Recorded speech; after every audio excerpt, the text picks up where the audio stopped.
Bueno, como ya puede ver, continuamos con esta serie que titulamos La Segunda Venida de Jesús.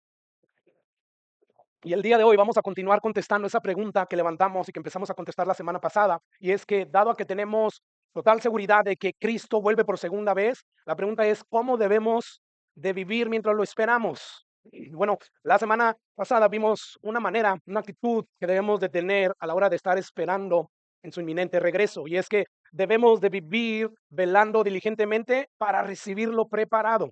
Yo ya no voy a enfatizar esto. Si usted no estuvo aquí la semana pasada, ahí en el canal de la iglesia, en YouTube, se encuentra esa predicación. Yo quiero seguir adelante para darle toda la atención a lo que sigue.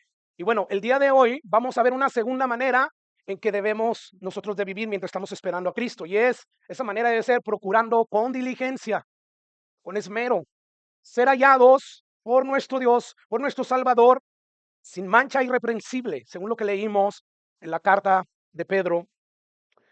Dios espera que nosotros, ante el inminente regreso de Cristo, nosotros nos esforcemos por estar viviendo de acuerdo a lo que Dios le agrada. Y bueno, quiero empezar afirmando que Dios, a través de toda la Biblia, si tú eres alguien que estudia la Biblia de manera o en la manera en la que Dios te dice que debes de estudiarla de pasta a pasta, pues te vas a dar cuenta que Dios, a través de toda la Biblia, desde el Viejo Testamento hasta el Nuevo, siempre ha llamado a su pueblo a la santidad, a vivir apartado del pecado, que es lo que significa santidad o santo, apartado de todo lo que es inmundo para vivir para Dios, para lo sagrado, para lo pío, para lo santo. Entonces Dios, a través de toda la Biblia, siempre ha llamado a su pueblo a la santificación, apartarse de la inmundicia. Por ejemplo, Primera de Tesalonicenses 4, versículo 7, escucha lo que dice ahí y te lo voy a proyectar. Dice ahí, pues Dios no nos ha llamado ¿a qué? Al pecado, a la inmundicia, sino a qué. Y es obvio, o sea, si Dios es santo, es obvio que sus hijos quieren que sean también ¿qué? Santos, ¿verdad? Y bueno, en ese mismo capítulo, ahí también Pablo nos dice lo siguiente. El versículo 3 dice, pues la voluntad de Dios es que tú en esta vida te vuelvas rico, te vuelvas saludable, que no tiene nada de malo con tener salud, es bendición de Dios, pero vivimos en un mundo caído y como vivimos en ese mundo caído, hay enfermedades, eso significa que en ocasiones vamos a padecer enfermedades. Pero lo que Pablo nos está diciendo aquí es que la voluntad de Dios para nuestras vidas, ¿qué es? Nuestra santificación, que se aparten de fornicación, que se aparten de todo tipo de pecado.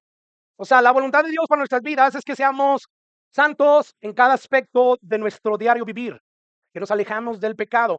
Y este es un llamado constante, y cuando digo constante, constante. O sea, Dios lo repite una y otra vez. Es un llamado muy común que vemos a través de toda la Biblia. Otro ejemplo está en Primera de Pedro, capítulo 1. Ahí encontramos a Pedro llamándonos a vivir a la luz de la esperanza viva, a vivir santamente. Escucha lo que Pedro dice ahí. Y voy a hacer un poco de contexto. Ahí Pedro está diciendo, a la luz de que el Padre nuestro Señor Jesucristo, que según su gran misericordia, no porque lo merecíamos, nos hizo renacer para una esperanza viva. Y luego esa esperanza viva, dice Pedro, conlleva recibir una herencia incorruptible, incontaminada e inmarcesible, reservada en los cielos a ustedes. Bueno, Pedro va a decir, a la luz de esa esperanza bienaventurada y viva, ceñid los lomos de vuestro entendimiento, lo que veíamos la semana pasada, sed sobrios, esperar por completo la gracia que se os traerá cuando Jesucristo sea manifestado. En su segunda venida, obviamente, ¿verdad? Sigue diciendo Pedro, así que como hijos obedientes, ¿por qué obedientes? Porque ya tenemos el Espíritu Santo de Dios y Dios lo dio con ese propósito según Ezequiel, según Jeremías, les daré mi espíritu para que me obedezcan. Bueno, así que como hijos obedientes que tienen el Espíritu Santo, por lo tanto, no se conformen a los deseos que antes tenían, antes de ser salvos, antes de haber recibido al Espíritu Santo, estando en su ignorancia, sino que, dice lo siguiente Pedro, sino como aquel que los llamó a la salvación. Y fíjate, esto es una cadena. Pablo nos dice en Romanos 8, desde el 29 en adelante, que todas las cosas nos ayudan a bien a nosotros. Y él hablando de sus sufrimientos, pero dice, yo sé que todas las cosas, incluyéndome a mí, me ayudan, cooperan para mi bien. Luego él dice, ¿por qué? Dice, empieza a decir, porque a los que antes conoció Dios, en la pasada eternidad, antes de la fundación del mundo, dice, a esos llamó. Y estoy citando este pasaje porque dice ahí, sino como aquel que los llamó es santo. Bueno, sigue diciendo Pablo, ese que los llamó dice, también los justificó.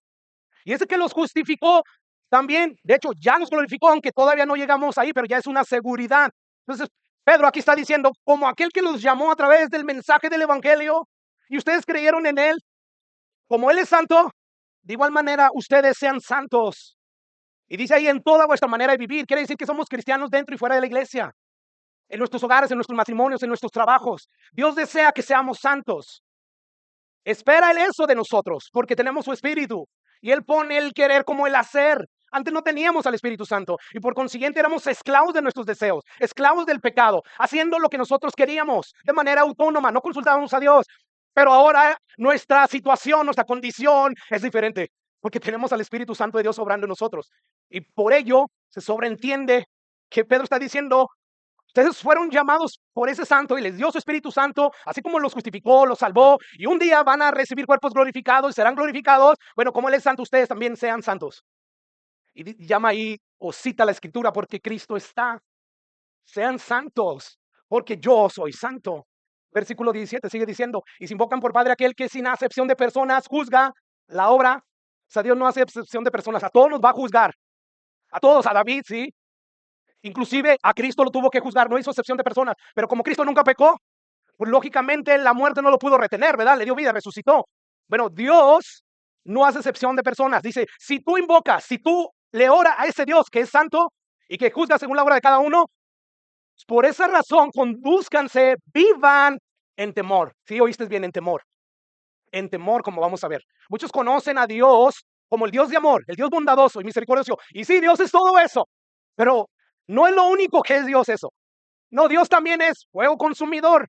Dios también a quien ama, disciplina y azota.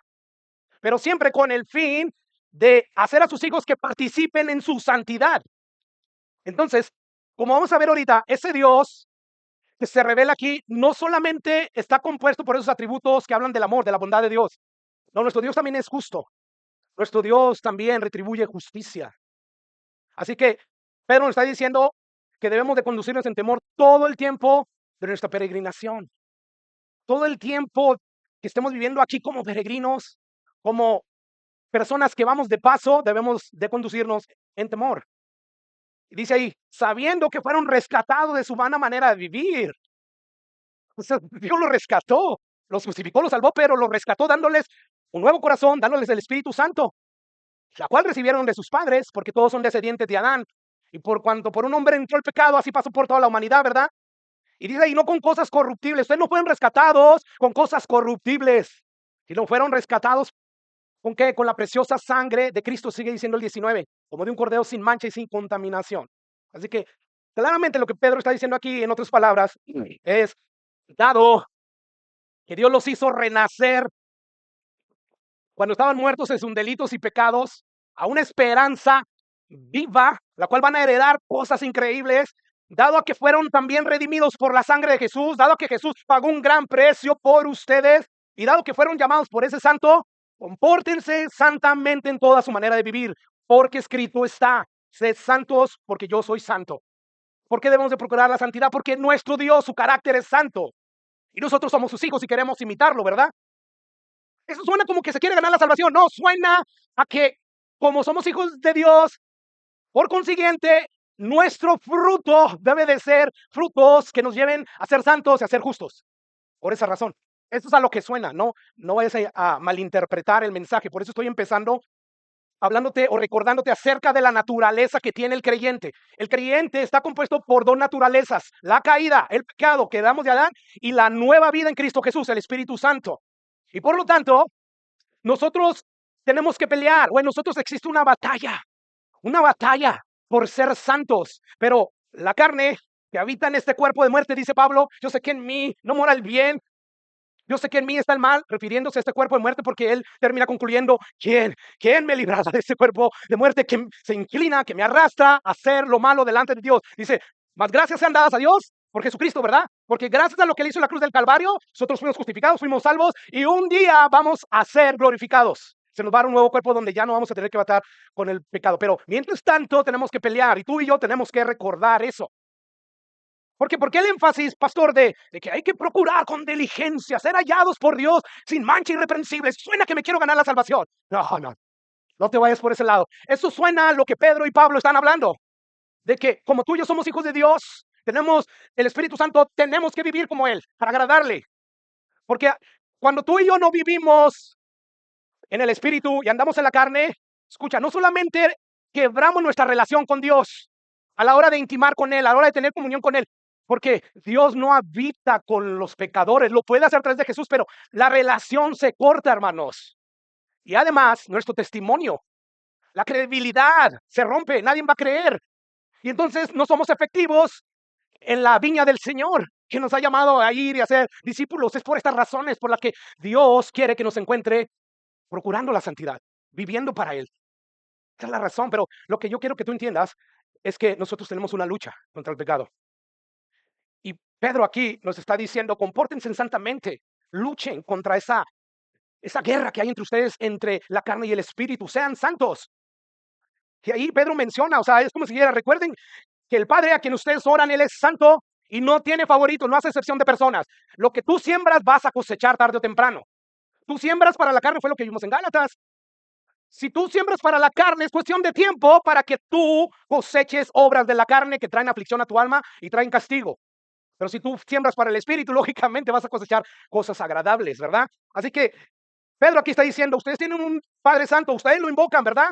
Bueno, Él no tiene favoritos. Él o juzgará o va a recompensar según lo que hagan. Así que tienen que vivir con un temor reverente delante de Él mientras ustedes están esperando en Él. Ustedes son personas residentes temporales que van de paso por este mundo. Así que como ve, este es un llamado constante que Dios le hace a todos aquellos que han sido receptores de la gracia de Cristo. En el Antiguo Testamento se los decía a todos. Hoy ya nomás se lo dice a los cristianos porque Dios ya reveló y Él está consciente de que solamente los cristianos pueden obedecer este mandato porque tienen al Espíritu Santo. Tú no puedes decirle a un incrédulo que no tiene el Espíritu Santo, obedece y haz esto. No puede, no puede. Dios ya nos mostró todo el Antiguo Testamento para decirle, miren a Adán y Eva, les di todos a ellos, todo. Y fue cuestión de tiempo para desobedecerme nomás en un mandamiento. No importa lo que Dios haga, lo que Dios les dé, cuánto los bendiga. El hombre sin Cristo, sin el Espíritu Santo, termina alejándose de Dios. Pero ahora que nosotros tenemos al Espíritu Santo, porque para eso nos lo dio, para que dice Jeremías, para que no se aparten más de mí, para que me obedezcan. Ahora que Él está en nosotros, aunque no perfectamente, seguimos adelante, obedeciendo. Así que el llamado es para aquellos que han sido los receptores de esa gracia que encontramos en Cristo Jesús. Y bueno, de hecho Pablo nos dice en Efesios, la carta que estamos a punto de finalizar, él nos dice que el propósito principal por el cual Dios te salvó desde antes de la fundación del mundo, según su previo conocimiento, fue para que fuésemos santos y sin mancha delante de Él. ¿Recuerdas? Pablo empieza su carta, bendito sea el Dios y Padre nuestro Señor Jesucristo, que nos bendijo con toda bendición espiritual, nos dio a su mismo espíritu. ¿Hay algo mayor o con más valor que el Espíritu Santo? No, entonces ya nos bendijo con toda bendición espiritual en los lugares celestiales. Versículo 4, según nos escogió en Él antes de la fundación del mundo, ¿con qué propósito? ¿Para que vivamos como querramos? Una vez salvo y salvo para siempre, es una herejía. Ellos predican ciertas verdades, aquellos que creen así, pero dejan todos estos pasajes que son un montón fuera. Y entonces crean a un Dios todo ahí, barato, todo mal hecho.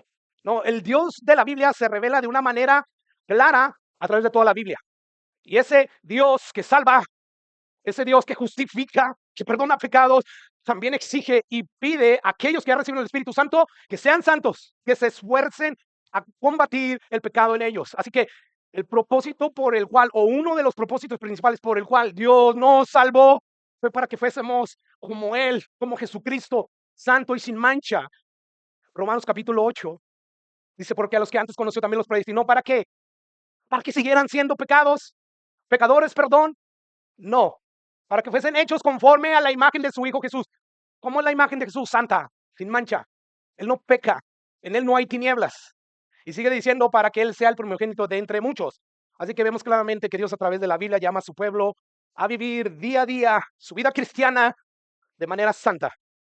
¿Por qué? Porque Dios precisamente nos salvó para que fuésemos como su Hijo Jesucristo, sin mancha, santo, ¿verdad? Dice que Jesucristo apareció ¿para qué? Para deshacer las obras de Satanás. Pero no solamente para eso, también para destruir el pecado en nosotros, la esclavitud que había, las cadenas que nos ataban a estar ahí pecando y pecando. Por lo tanto, hermano, es bien claro que tú y yo tenemos el llamado de buscar apartarnos del pecado como del lugar con la asistencia, con el poder del Espíritu Santo que ya mora en nosotros y que, por cierto, produce el querer como el hacer para hacer esa santa voluntad de Dios. Así que Dios espera que cada salvo, ¿cuántos salvos hay aquí? Amén, ¿verdad? Bueno, Él espera que cada uno de nosotros vivamos una vida coherente, en acorde con el propósito por el cual fuimos salvos. Así que pongamos atención a lo que Dios quiera decirnos en este mensaje. Yo creo que si hay alguien que entendió muy bien esto, fue Pablo, porque en cada una de sus cartas él habla acerca de esto. Lo vemos a Pedro. Es algo tan constante, como te digo, tan común, que el apóstol Pablo me atreve a decir que en casi todas sus cartas, si no es que en todas, no lo he comprobado, él llama a los creyentes a vivir en santidad.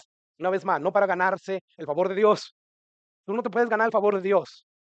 Pero hay alguien que sí puede ganarse el favor por ti, de Dios, Jesucristo en la cruz del Calvario. Porque para ganarse el favor de Dios, no tienes que cometer ningún pecado, tienes que ser perfecto.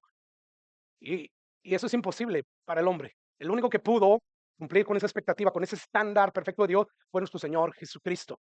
Así que no es Pablo o Pedro, los dos no nos están llamando a vivir vidas santas para ganarnos la salvación. Más bien, ellos nos llaman a ser salvos porque ahora somos capaces de vivir en santidad. Una vez más, gracias a que hoy tenemos la misma naturaleza de Dios a través de su Espíritu Santo que mora en nosotros. Escucha lo que Pablo le dice en los Corintios en segunda carta, capítulo 7, versículo 1. Este es el llamado de Pablo, te digo, en casi cada una de sus cartas, sino en que en todas. Así que, amados, puesto que tenemos tales promesas, Jesús viene por segunda vez y a los incrédulos les va a ir mal, van a ser ellos juzgados de acuerdo a sus obras y nadie va a salir bien parado. Por lo tanto, todos van a ser lanzados al lago de fuego. Pero a nosotros, los que esperamos en Él, los que confiamos en su sacrificio, creímos en Él y somos salvos y justificados delante de Dios, a nosotros nos esperan las enormes bendiciones de Dios. Bueno, tal que nosotros esperamos esas promesas, limpiémonos de toda contaminación de la carne, de tu cuerpo y del espíritu. Y lo dice ahí, perfeccionando la santidad, la vida práctica. No, ya Dios nos santificó con una sola ofrenda, dice Hebreos. Hay dos tipos de santidad. La santidad que ya tenemos en Cristo Jesús, una santidad posicional que adquirimos de Jesús. Dice Hebreos que con una sola ofrenda hizo para siempre perfectos a los santos, nos santificó. Pero la santidad de la cual está hablando aquí Pedro y aquí Pablo, aquí nos está hablando de que nosotros tenemos todavía esa vieja naturaleza, pero tenemos la nueva naturaleza de Dios y hay que combatir. Hay que ser santos, hay que apartarnos con el poder del Espíritu Santo, obedeciéndolo, a decirle no a esos deseos que afloran en nuestro corazón. Es de eso que está hablando Pablo, perfeccionando la santidad, y lo dice en el temor de Dios. Hay que temerle a Dios. ¿Temerle qué? Hay que temerle a su disciplina, a sus azotes. Que si bien vamos a ser pasados, si bien vamos a ser salvos, pero como por el fuego, hay que temerle a eso. Hay que temerle a que Dios es un Dios consumidor, consume las impurezas. Si tú eres un verdadero salvo, creíste genuinamente en el mensaje del Evangelio, la Biblia me dice que no hay ninguna condenación eterna para ti. Y por consiguiente, yo no te digo que tú le temas a esa condenación. Si eres salvo y los frutos respaldan tu salvación, cada vez eres más parecido a Dios. No eres perfecto, pero sí parecido a Dios. No temas. No le temas a Dios que Él te va a mandar a la eterna condenación. Pero sí témele. ¿A qué? A que Él a quien ama disciplina. Pablo está diciendo a la iglesia, hey, límpiense. A esa misma iglesia más adelante les va a decir que ellos tomen o celebren lo que es la cena del Señor dignamente. Dice, porque muchos ya murieron, muchos ya les quitó Dios la vida, otros están enfermos debido a ello, físicamente están enfermos.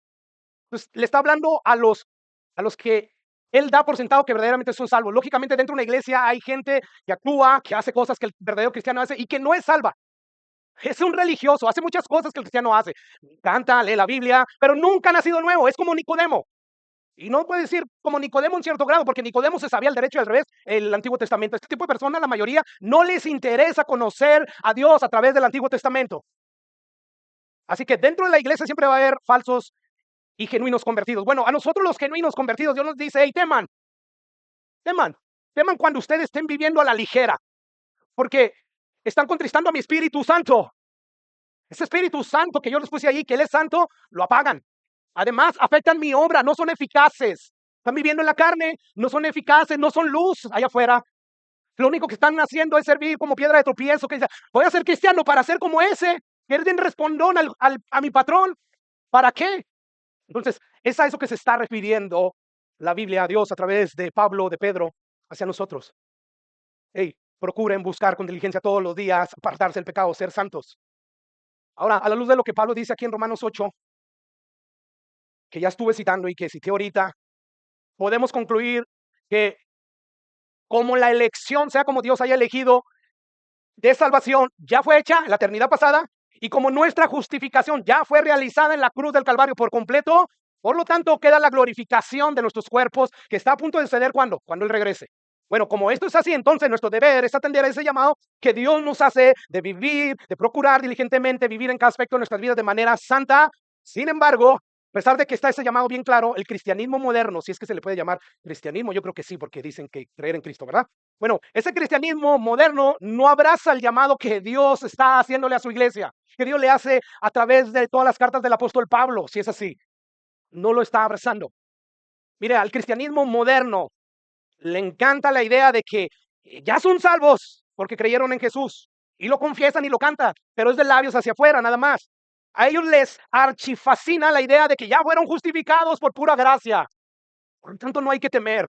Y ese tipo de iglesias nunca proclama este tipo de mensajes, el otro lado de la moneda. Pablo dice a los romanos, mirad la bondad de Dios. A esa todo hombre le gusta, háblame de la bondad de Dios. Pero dice, mirad también la severidad. Miren que también Él es fuego consumidor. Entonces, lo que vemos hoy en las iglesias modernas, en la mayoría, qué bueno que está hablando de haber sido ya santificados, glorificados, perdón, justificados por pura gracia. Sin embargo, ellos detestan la idea de haber sido o de que Dios nos llama continuamente a ser santos. Yo no sé si tú te has dado cuenta, pero la actitud de la mayoría de los que se dicen cristianos hoy en día hacia la santidad es totalmente apatía, indiferencia, y esto es precisamente la razón por la cual el cristianismo es muy atractivo al mundo. Por eso hay artistas y deportistas. Y ya viste que se hizo cristiano fulano de tal y mangano y perengano en el deporte. Y yo digo, no te apresures a dar por hecho que es cristiano. Por sus frutos los vamos a conocer. Entonces, esa es la razón por la cual el cristianismo es muy atractivo para el mundo. Porque no hablan de santidad. No hablan de la obligación que tenemos hacia Dios. Si es que queremos sus bendiciones, de ser como Él. Estas iglesias están llenas de personas que continuamente están sumergidos en sus delitos y pecados. ¿Por qué? Porque no hay interés ninguno por la santificación. A estas personas solo les interesa autorrealizarse en lo que sea. Si es una persona que quiere un buen matrimonio, hijos, buena familia, una buena profesión, un buen trabajo, ellos están buscando a Dios para que eso se cumpla. A ellos solo les interesa buscar satisfacer sus propios deseos que para nada glorifican a Dios. Pero la cosa es que la iglesia moderna, hermanos, ignora la naturaleza espiritual del creyente. Ellos no quieren hablar de eso, como decía hace un rato. La Biblia nos dice que la vida espiritual de un creyente está compuesta por dos naturalezas. La carne, la que damos de Adán y Eva, de donde surgen, según Jesús, los malos pensamientos, los malos deseos, ¿verdad? Y bueno, está compuesta también por la naturaleza llamada el espíritu, refiriéndose a todas esas cosas que nos inclinan hacia lo bueno, lo puro, lo santo, gracias a que el Espíritu Santo de Dios está en nosotros. Y bueno, la Biblia dice que estas dos naturalezas, esto es por lo que debemos de hablar del pecado, se oponen incansablemente la una a la otra. Son archienemigos, porque una te arrastra hacia la carne, hacia lo malo, hacia lo injusto, esto es la naturaleza de la carne, y la otra te conduce, te estimula a hacer lo justo y lo bueno. Hay una guerra, escucha lo que dice Gálatas 15:16. Digo pues, andar en el Espíritu, o sea, vivan en el Espíritu, de acuerdo a lo que el Espíritu Santo les dicta. Él pone el querer como el hacer, Él pone querer ser como Dios, vivan así. No repriman la voz del Espíritu Santo, los deseos, no lo hagan. O sea, vivan bajo la nueva naturaleza producida por el Espíritu Santo, ahora que ya son salvos. Y no satisfagan, no complazcan, no obedezcan los deseos de la carne. No vivan bajo la naturaleza caída de la carne. No lo hagan, porque ella los arrastra a hacer lo malo.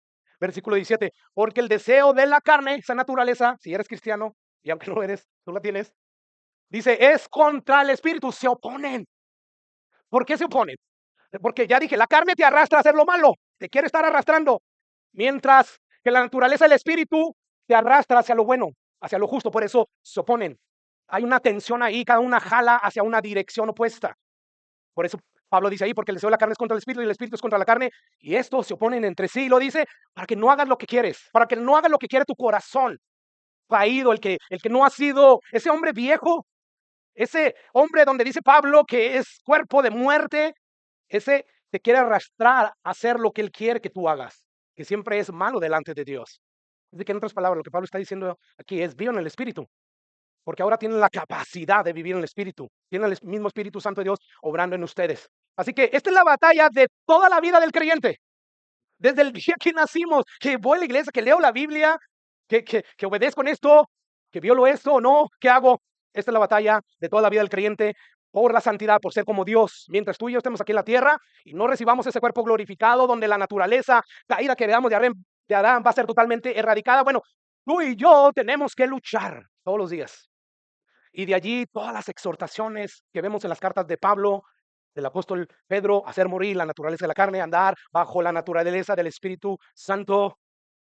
Así que los anhelos innatos, naturales del corazón, no regenerado, siempre se inclinan hacia lo malo, hacia lo pecaminoso. Mientras que los anhelos propios que se originan del Espíritu Santo, que mora en ellos, siempre los van a empujar de manera vehemente fuerte hacia lo justo y hacia lo recto delante de Dios. Y básicamente una de las funciones, podemos concluir con esto, del Espíritu Santo, es impedir, hermanos, que el cristiano ah, se vaya al pecado. Él básicamente nos ayuda, ah, nos restringe a no pecar.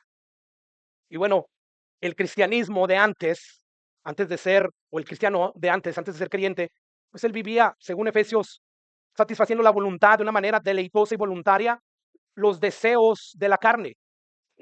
Pero en el mismo momento en que él recibió esa nueva naturaleza, pues el Espíritu Santo empezó a frenar, empezó a restringir esos deseos pecaminosos.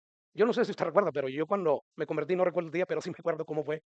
De repente nacieron deseos que yo no tenía antes en mí, y eran deseos hacia buscarlo de Dios, hacia, este es el último partido de soccer, andamos en un equipo de soccer, estamos jugando en una liga, ya no vuelvo a ir los domingos a jugar soccer, me voy a ir a la iglesia, y así pasó. Y que cuando tienen reuniones, ese deseo que antes no tenía antes, mi mamá casi me obligaba o me amenazaba, si no vas a la iglesia no te voy a hacer de comer, si no vas a la iglesia no te voy a lavar. Y allí íbamos por tener contenta a mi mamá. Pero un día cambió totalmente, hubo una transformación aquí milagrosa. Hasta el día de hoy no me deja alejarme de Dios. A pesar de todo lo que uno pasa, no me deja alejarme de Dios. Todo lo contrario, me tiene más agarrado a Él. Hubo un nuevo nacimiento, ¿verdad?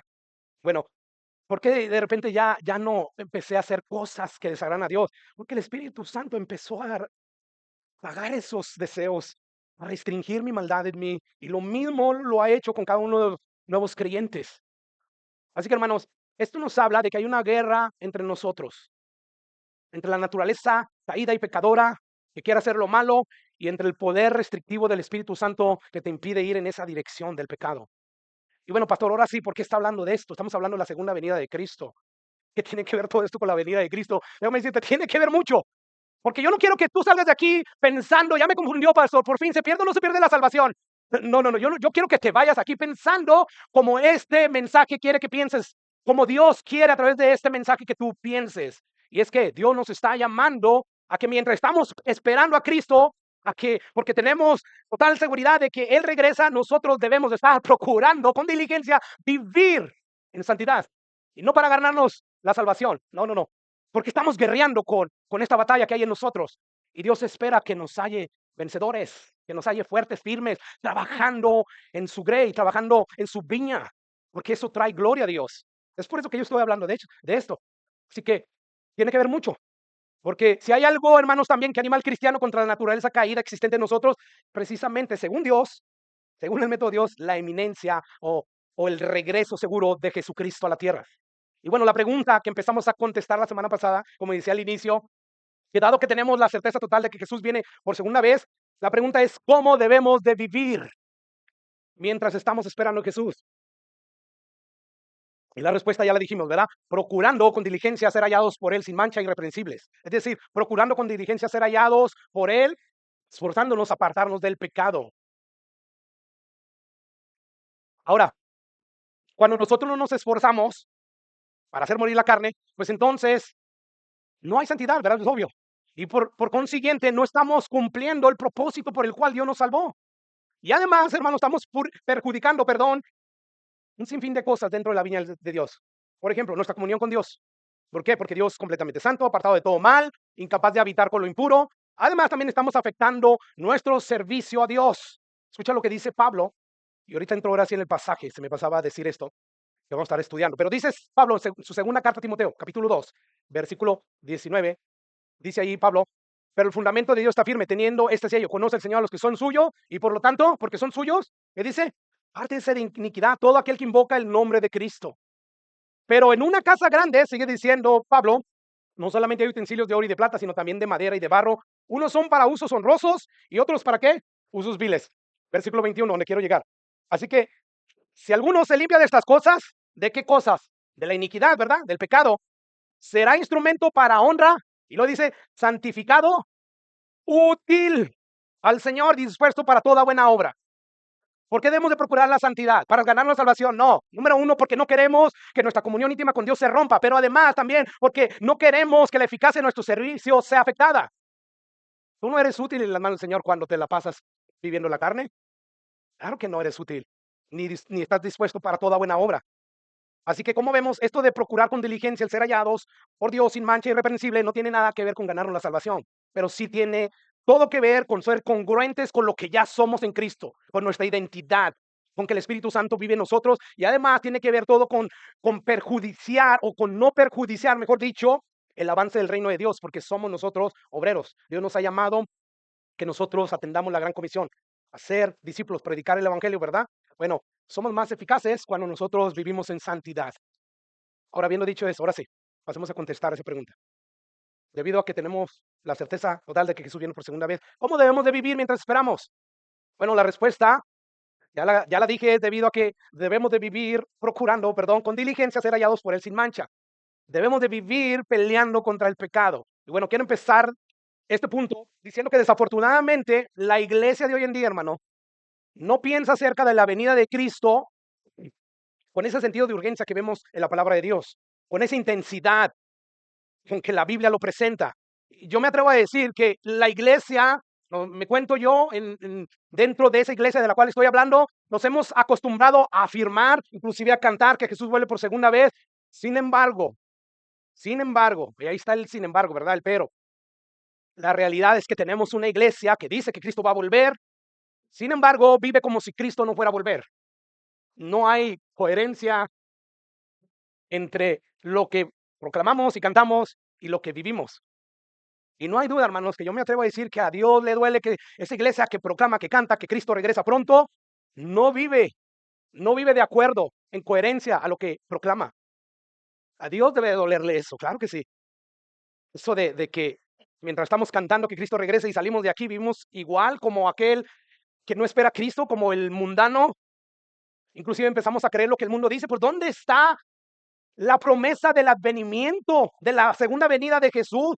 Desde que te conozco, que eres cristiano, 30 años han pasado y no llega Jesús. O sea, como que ya nos empezamos a creer eso, y a lo mejor, y si esto no es verdad, y si esto no es cierto,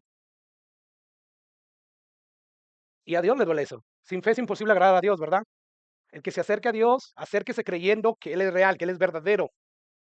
Por lo tanto, hermanos, tenemos que atender a este llamado que Dios nos hace a través de estos pasajes a despertar del sueño. Ese sueño que nos hace perder contacto con la realidad, esa realidad de la segunda venida de Jesús.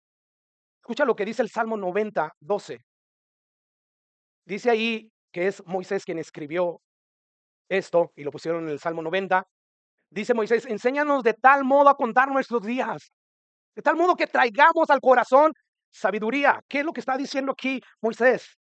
¿Qué es? Bueno, que cuando meditemos detenidamente en los días que nos quedan de vivir, bueno, que eso afecte la manera en que vamos a vivir el resto de nuestras vidas aquí. Que haya sabiduría, que a la luz de los días que tengo de existencia aquí en la tierra, pueda yo meditar. ¿Y qué va a hacer después? Así que es bueno meditar al regreso de Jesús, en los días finales que tú vas a estar aquí en la tierra. Esto debe de llenarte de sabiduría al grado que te debe de llevar y de estimular a vivir santamente. Porque creer realmente que Jesús viene pronto, o sea, definitivamente tiene que llevarnos día a día a vivir diferentes a aquellos que no son cristianos. Así que Dios usa este mensaje, ¿no? y los que vienen y los que ya predicamos sobre este tema. ¿Para qué? Para que nos ayude a vivir en acorde con esta bendita realidad de que el creyente un día va a ver a Jesús regresar por segunda vez. Y si no lo ve regresar por segunda vez, lo va a ver ahí cuando lo llame a través de la muerte, ahí en su presencia. Ahora sí, vamos a contestar esta pregunta. Estamos en 2 de Pedro, capítulo 3. Eso significa que hay 2 capítulos antes del 3, ¿verdad? ¿Y qué es lo que dijo ahí Pedro en esos primeros 2 capítulos? Para crear un poco de contexto. Bueno, todo parece indicar que Pedro está escribiendo esta carta porque habían muchos falsos maestros que estaban negando ya la segunda venida de Jesús. O sea, para el tiempo en que Pedro escribe esto, ya pasaron 30 años desde que Jesús había ascendido al cielo. ¿Y dónde está Jesús? Desde que te conozco, Pedro, que te hiciste al cristianismo, dices que Jesús viene y no viene. ¿Dónde está ese Jesús? Y bueno, como Pedro tiene este conocimiento de estas cosas, él escribe esta carta y empieza a dar maneras de cómo solucionar este problema que había aquí en la iglesia. Y escucha lo que dice Pedro, por ejemplo, en el versículo 16 del capítulo 1. Porque no os hemos dado a conocer el poder, y lo que dice, y la venida, ¿verdad?, de nuestro Señor Jesucristo, diciéndoles cuentos de fábulas artificiosas, sino como habiendo visto con nuestros propios ojos su majestad. O sea, Pedro está diciendo, déjenme les digo, yo fui testigo ocular de la gloria de ese Jesús, de ese Mesías. Yo vi cómo lo mataron, yo vi cuando resucitó. Y ahorita él va a citar una experiencia sobrenatural, la cual él presenció junto con otros 2 discípulos, cuando Jesús se transfiguró, ¿recuerdan? Que su rostro se miraba así como el sol, todas sus vestimentas blancas, y de repente aparece Elías y Moisés, y empiezan a hablar con él. Bueno, Pedro dice aquí, no, nosotros les estamos diciendo esto porque ciertamente Jesús estuvo aquí, Él es el Mesías, el Hijo de Dios. Por tanto, iglesia, déjame decirte, no creas a lo que están diciendo los falsos maestros. Jesús vuelve. Y el versículo 17 dice lo siguiente, pues cuando Él recibió de Dios, Padre, honra y gloria, le fue enviada desde la magnífica gloria una voz que decía, ¿qué? Este es mi Hijo amado en el cual tengo complacencia. Aquí Pedro está haciendo referencia a ese momento donde Cristo se transfiguró en ese monte. Y está diciendo ahí Pedro, hey, nosotros vimos eso, fuimos testigos oculares de ello. Versículo 18, y nosotros oímos esta voz enviada del cielo cuando estábamos con él en el monte santo. En otras palabras, lo que acabo de decir es, fuimos testigos presenciales de la gloria de Jesús. Y eso nos garantiza que verdaderamente Jesús dijo, era quien dijo ser, el Mesías prometido por Dios. Y versículo 19, es como si Pedro dijera, si mi testimonio no es suficiente para creer que Cristo es el Hijo de Dios, el Mesías prometido por Dios, bueno, dice, tenemos también la palabra profética más segura que mi testimonio. Si hay algo que es bien seguro, siempre va a ser la palabra de Dios. No los testimonios, no las visiones de las personas. Y hoy como nunca antes. Hoy cualquier tipo dice que Dios le habló. Y que Dios le habló. Yo pregunto, ¿cómo te habló? ¿Con una voz audible? O sea, él te hablaba y tú le contestabas y luego tú le preguntabas y él te contestaba. ¿Cómo fue? Y no, es que y bueno, se envuelve. Pero no me quiero meter ahí. Aquí lo importante es que Pedro está diciendo, si no creen a mi testimonio, bueno, tenemos la palabra. Está llena de profecías acerca del Mesías, acerca de su segunda venida, y ella es más segura que aún mi testimonio, y está bien que no arraiguen sus vidas en mi testimonio, sino en la palabra de Dios, a la cual hacen bien en estar atentos como a una antorcha que alumbra el lugar oscuro. Imagínate un lugar oscuro donde no hay luz. ¿Hacia dónde te moverías tú? Hacia donde estuviera una antorcha, ¿verdad? Aunque sea una antorcha que produzca cualquier luz. Bueno, así dice Dios, así aférrate a la Biblia. Están viviendo en oscuridad, todo el mundo dice tener la verdad, pero la única fuente de verdad está en mi palabra. Férrate a ella como a una antorcha que alumbra en un lugar oscuro hasta que el día esclarezca, hasta que el día en que ya lleguemos a la presencia de Dios.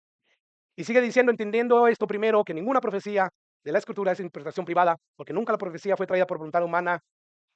Y después de decir esto, Pedro, él pasa al capítulo 2 y empieza a describirnos las características de los falsos maestros. Él empieza a decir, van a introducir herejías de manera encubierta.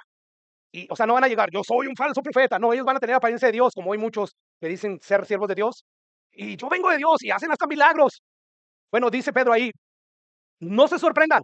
Van a venir y van a introducir herejías, doctrinas que no son de Dios. Y aún van a negar al Señor que los rescató, trayendo sobre sí misma destrucción repentina. Mire, hoy muchos falsos profetas, aunque no dicen que Cristo no vuelve ya, por el hecho de no hablar de ellos, están diciendo que Cristo no viene ya.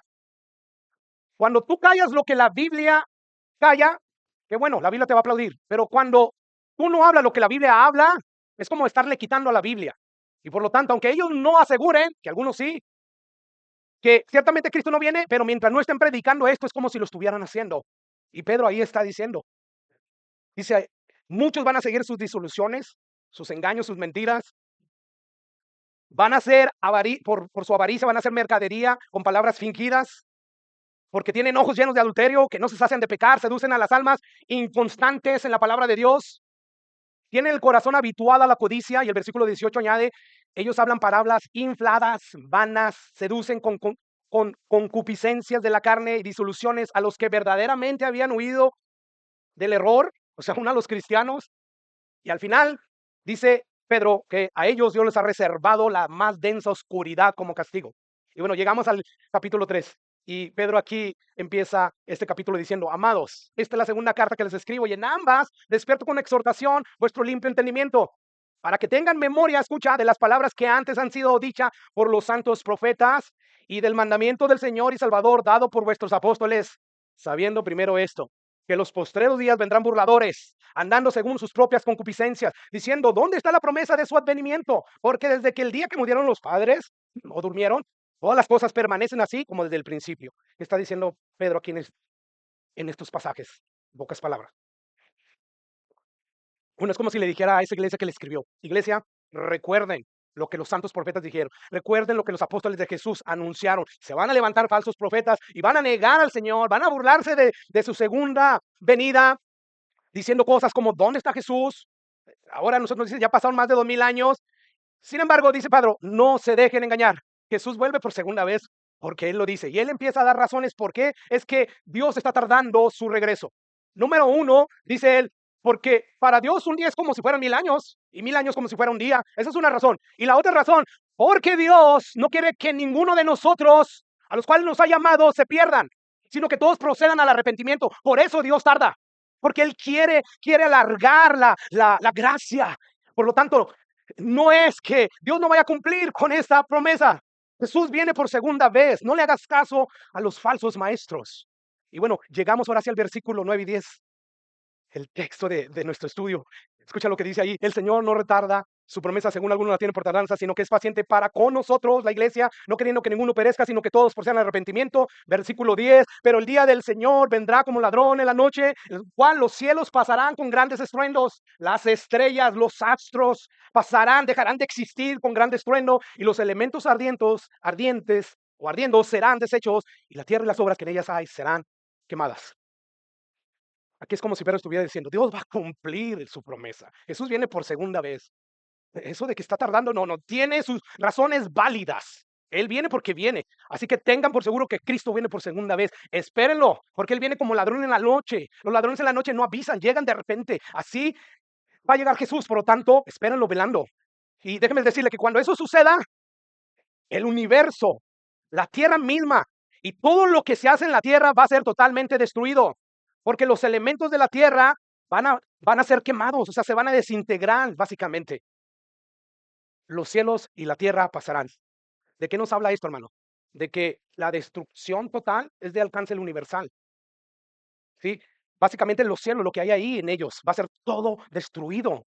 Y la cosa es que si el evento catastrófico que nos está describiendo aquí Pedro es un evento de alcance universal, pues significa que la persona que está detrás de eso es infinitamente grande. No podemos quemar ni siquiera un naque aquí de yarda, ¿verdad? Con el solo hablar. Bueno, detrás de este acontecimiento catastrófico está una persona infinitamente grande, poderosa, al cual, como vamos a ver y que no estamos viendo, debemos de temerle. O sea, es verdad que nuestro Dios es infinitamente hermoso en santidad, ¿verdad que sí? Infinitamente hermoso en santidad. Sin embargo, Él también, hermanos, es infinitamente terrible, espantoso en majestad. O sea, la infinita hermosura de Jesús como nuestro Salvador debe de producir, sí, alabanza, adoración. Sin embargo, la infinita hermosura de Jesús como nuestro juez debe de producir en nosotros terror y espanto. Y quizás ahorita no lo sientas así, pero vamos a Apocalipsis, capítulo 6, versículo 12. Aquí vamos a ver a Juan describiendo con detalle lo que Pedro resumió, ¿verdad? Que van a pasar los cielos y los elementos de la tierra van a ser destruidos porque van a empezar a arder. Escucha lo que dice ahí Juan, según la visión que recibió de Jesús. Dice Juan, mire cuando abrió el sexto sello, y aquí hubo un gran terremoto, y el sol se puso negro como tela de silicio.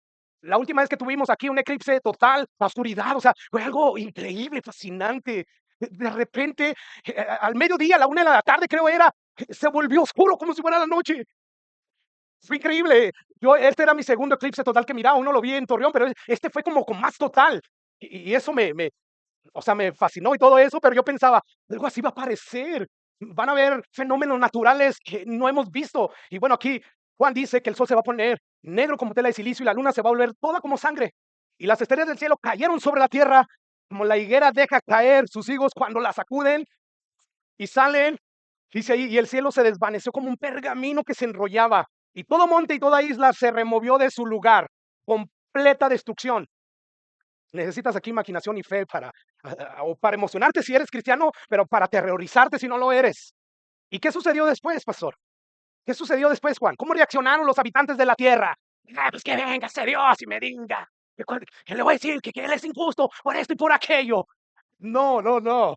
Escucha lo que pasó. Versículo 15. Los reyes de la tierra, los gobernantes, los presidentes, se acaban de reunir los presidentes más poderosos del mundo, ¿verdad? Trump y el presidente de Rusia, y se creen mucho y presumieron su armamento militar y qué sé yo. Bueno, todos ellos, los reyes de la tierra y los grandes, los ricos, los capitanes, los poderosos, todo siervo, aún los criados, o sea, desde aquel que tiene autoridad, tiene gobierno, como aquel que es un don nadie, todos ellos se escondieron. Y yo añado ahí, sumamente aterrorizados, en las cuevas y entre las peñas de los montes. ¿Y qué decían?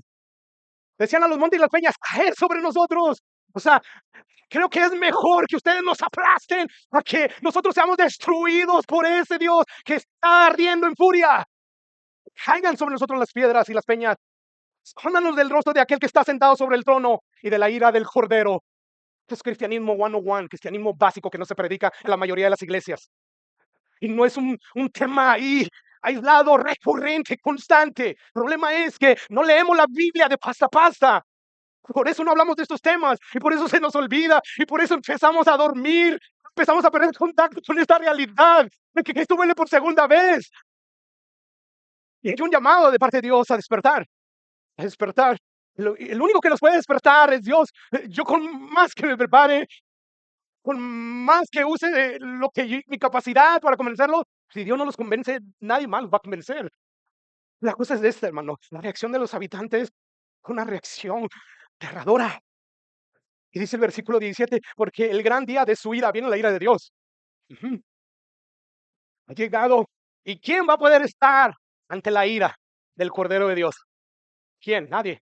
Los únicos que van a poder estar en pie fueron aquellos que se refugiaron precisamente en Él, cuando estaba la oportunidad de recibirlo como Salvador. Pero en ese día Él ya no va a estar como Salvador, sino como juez. Y aquí el día de salvación. He aquí el día en que tú te asegures que verdaderamente eres salvo y no un religioso como Nicodemo.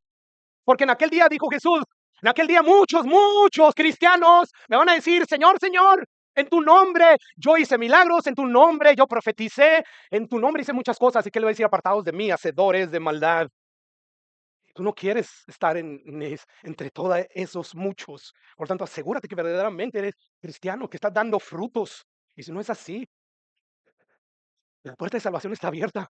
El brazo del Señor para salvar no se ha acordado. Todo aquel que invocar el nombre del Señor será salvo. Dios sigue salvando. Por lo tanto, corre a Él en arrepentimiento y fe. Mientras hay vida, hay esperanza. No esperes a que llegue ese día. Así que todo esto a mí me enseña que nuestro Dios es infinitamente hermoso en majestad cuando Él es tu Salvador. Pero también es infinitamente terrible en majestad cuando Él es tu juez. Y la única forma que existe de no experimentar el espanto que Él produce a través de su hermosura en majestad, pues es aceptando a Jesús como Salvador. Así que todo esto, hermano, nos habla de lo enorme que es Dios. Y el Dios, ese que decimos que es nuestro Padre y adoramos, ese Dios, así, el enorme que Él es en majestad, Él nos pide, hermanos, que nos llenemos de ganas para procurar con diligencia ser hallados por Él sin mancha y irreprensibles. Porque después de que dice Pedro esto, le dice lo siguiente a la iglesia: puesto que todas estas cosas han de ser desechas. No es una pregunta, es una afirmación. Los signos no son signos de interrogación los que vemos ahí, son exclamación. O sea, ¿cómo no debemos nosotros andar en santa y piadosa manera de vivir? Puesto que todas estas cosas van a pasar en el segundo regreso de Jesús. ¿De verdad no tomas en serio esto de pelear contra el pecado? Dime, sigue diciendo Pedro, esperando y apresurarnos para la venida del día de Dios, en los cuales vuelve a reenfatizar, los cielos encendiéndose serán deshechos y los elementos siendo quemados se fundirán. ¿Y qué nos está diciendo Pedro? Bueno, ante la magnitud de esta realidad que va a acontecer, esto nos debe llevar a vivir vidas santas y dignas en servicio de Dios. O sea, la certidumbre del día final es tan cierta como la destrucción del mundo en los días de Noé, que Dios mandó un diluvio y avisó, ¿verdad? Hay una salvación. Noé va a construir un arca. Refúgiense en ella. Nadie le hizo caso. Bueno, así como fue certero eso, así también va a ser certero. Dios viene por segunda vez y esta vez va a destruir todo el mundo. No lo va parcialmente a destruir con agua, no, viene a destruirlo todo. Y bueno, esto nos debe llevar a reflexionar cómo estamos viviendo nuestro cristianismo. Puesto que todas estas cosas han de ser desechas, ¿cómo no deben vivir en santa y piadosa manera de vivir? Es decir, dado que todo lo que nos rodea va a ser destruido a través de esas catástrofes que nos anuncia la Biblia, ¿de verdad no quieres vivir santamente? ¿De verdad estás tras los juguetes temporales de la vida? Es que quiero tener más dinero, es que quiero salir de mi dinero, es que quiero una casa y no tiene nada de malo desear todas esas cosas. Lo malo es que tú pongas en primer lugar esas cosas antes que a Dios, antes que lo que es primero. Buscar primeramente el reino de Dios y justicia y lo más viene por añadidura. Y si Dios no te quiere dar eso, no importa, estar contento con lo que tienes. Pablo aprendió a estar contento en cualquiera que fuera sus circunstancias, porque él ponía adelante ¿qué? El premio mayor, Jesucristo. De tal manera que él decía que las aflicciones del presente, las dificultades, o sea, eran nada, eran breves tribulaciones por la comparación de lo que él iba a recibir. Así que, dado que el regreso de Cristo es inminente, esto debe llevarnos a vivir procurando con diligencia ser hallados por Él sin mancha. Escucha lo que dice el capítulo 14, que dice aquí, de ahí saqué la manera en que debemos de vivir. Por lo cual, amados, están en espera de estas cosas, de lo que va a suceder cuando Cristo venga por segunda vez. O procuren con diligencia ser hallados por Él sin mancha, irreprensibles, en paz. Para que estas cosas los sacudan de su somnolencia espiritual, para que entonces empiecen a esperar con diligencia a Dios, a Jesús. Yo creo que podríamos decir que a raíz de lo que Pedro dice aquí, podemos nosotros concluir, hermanos, de que cuando tú no estás velando, o mejor dicho, cuando tú no tienes una conciencia continua del inminente regreso de Jesús, por consiguiente, tú no estás pensando en las cosas que van a ser destruidas. Y por ende, tú vas a andar viviendo como si Cristo no fuera a volver nunca. Y el llamado de Dios es, no olvides que Cristo vuelve por segunda vez. No olvides el final de las cosas.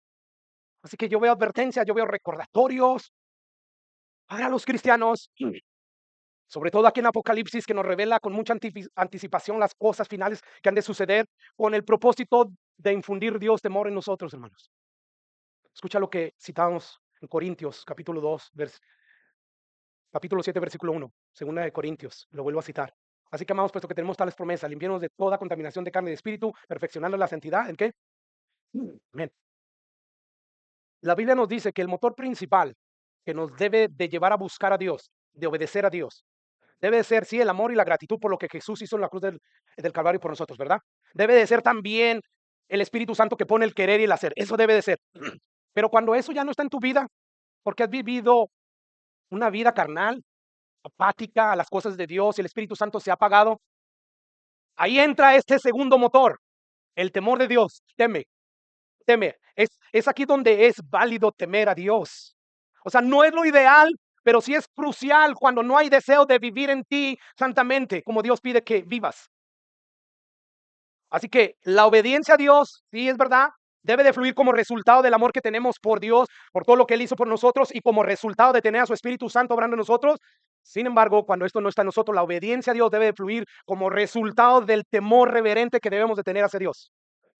Vamos a la carta de los Hebreos. Escucha lo que el autor dice ahí en capítulo 12, versículo 25. Dice, mirad que no desechen al que habla. Ahorita Dios está hablando a través de este mensaje. Mira que no lo deseches, que no lo ignores, que lo tomes como un mensaje más. Porque si no escaparon aquellos que desecharon al que los amonestaba en la tierra, haciendo referencia cuando Dios se manifestó en el monte Sinaí y estaba temblando, estaba humeando. El mismo autor de los Hebreos nos dice que Moisés estaba espantado. Los truenos, luces, fuego. Bueno, se está refiriendo a este evento. Y sigue diciendo ahí, dice, si aquellos que se echaron la amonestación de Dios cuando les hablaba ahí en el monte, mucho menos nosotros, si desecharemos al que nos amonesta desde el cielo. La voz del cual conmovió entonces la tierra, pero ahora ha prometido diciendo, aún una vez conmoveré no solamente en la tierra, sino los cielos. ¿Recuerdan los cielos? Van a pasar como un pergamino, van a desaparecer, las estrellas van a caer a la tierra. Bueno, no solamente en la tierra, sino dice ahí también los cielos. Y esta vez, aún una vez, dice, voy a remover las cosas movibles como cosas hechas para que queden inamovibles. Y el versículo que quiero llegar. Así que recibiendo nosotros un reino inconmovible por Cristo Jesús, chingamos gratitud. Y mediante la gratitud, si vamos a Dios agradándole, eso también es bíblico, con temor y reverencia. ¿Y por qué debo de servir a Dios con temor y reverencia, pastor? Si Cristo ya ganó salvación en la cruz del Calvario. Porque nuestro Dios, tu Dios y mi Dios, es fuego consumidor. Por eso debemos de temer. Yo sé que ya eres salvo, pero el mismo autor de ahí de Hebreos te dice que a quien Dios ama disciplina, azota.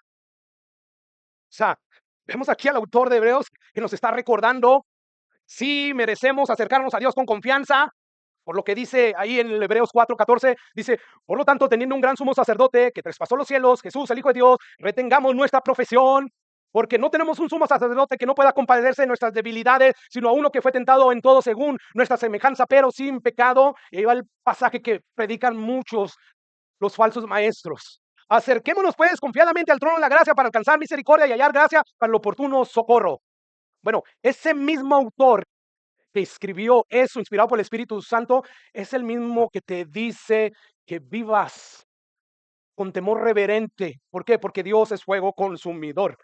Lo mismo. O sea, esto nos enseña a que no debemos olvidar que ciertamente Dios no es nuestro Padre y tenemos la total confianza de llegar a su trono por lo que Jesús hizo en la cruz del Calvario. Pero si tú llegas como si nada está pasando, a pesar de que estás viviendo negligentemente una vida de pecado y tú llegas como si nada y estás tratando el sacrificio de Jesús como si no le costó, solo va a enojar a Él. El caso sería si tú llegas a Él con un corazón contrito y humillado, diciendo, ten piedad de mí, Padre, he pecado contra ti, lo que estoy haciendo está mal, ayúdame.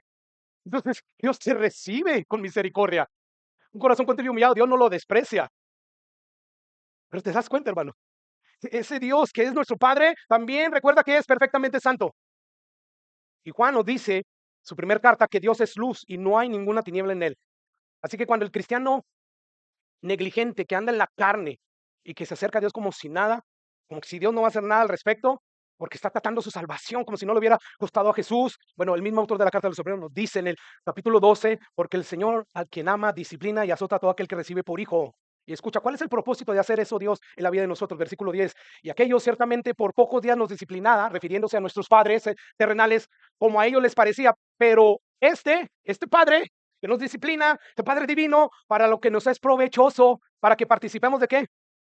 Amén. Así que necesitamos el temor de Dios en nuestras vidas para que nos impulse a cultivar una vida santa. Si ya el amor, la gratitud de Dios por lo que Él hizo en la cruz del Calvario por ti, no te motiva a que sea esto, que tienes apagado el Espíritu Santo y no te dice que busques, no te anima, entonces que sea el temor de Dios, que sea el temor de Dios lo que nos impulse a cultivar una vida santa. Porque de acuerdo al conocimiento que tú tengas de Dios, va a determinar tu manera de vivir aquí en la tierra. O sea, si tú solo conoces, como la mayoría de los cristianos de hoy en día, que dicen que son cristianos, conocen de que Dios es amor, bondadoso. Oh, yo quiero ser como Dios. Aleluya. Si es todo lo que tú conoces, por eso vives como vives. Como si Dios un día no te fuera a decir, ven para acá y ríndeme cuentas. ¿Por qué hiciste esto? ¿Por qué hiciste aquello? Sin embargo, cuando tú conoces todo de Dios, todo lo que se revela aquí en la Biblia, como esos atributos maravillosos de Dios, que Él es amor, bondadoso, misericordioso, pero también conoces que Él es fuego consumidor, que no va a dar por inocente al culpable, entonces empiezas a velar por temor, empiezas a procurar a vivir una vida que le agrade a Dios, a Dios. Y bueno, cierro la predicación con este último pasaje. Dice Juan, amados, ahora somos hijos de Dios y aún no se ha manifestado lo que hemos de ser, Pero sabemos que cuando Él se manifieste en segunda vida, seremos semejante a Él porque le veremos tal como Él es. Y dice ahí, y todo aquel que tiene esa esperanza, ¿qué hace? Se aparta del pecado. No somos unos legalistas cuando decidimos apartarnos del pecado, porque no lo hacemos para ganarnos la salvación de Dios, lo hacemos porque queremos agradar a Dios, lo hacemos porque no queremos contristar al Espíritu Santo, lo hacemos porque queremos ser efectivos en la obra de Dios, por eso lo hacemos. Cristo ya ganó la salvación por nosotros. Padre precioso, gracias por tu